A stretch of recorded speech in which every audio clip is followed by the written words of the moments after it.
destra,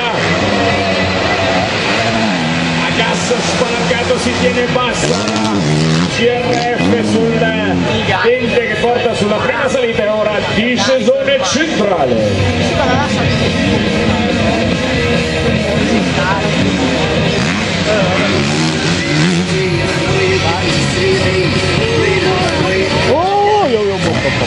E si va con questo canale molto bene, molto bene.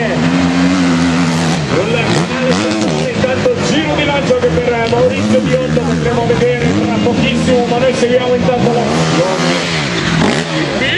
Mainardi che lancia in discesa. Mamma mia! Vai Mirko! Troppo prossimo, deve aver spalancato saliscendi fischiando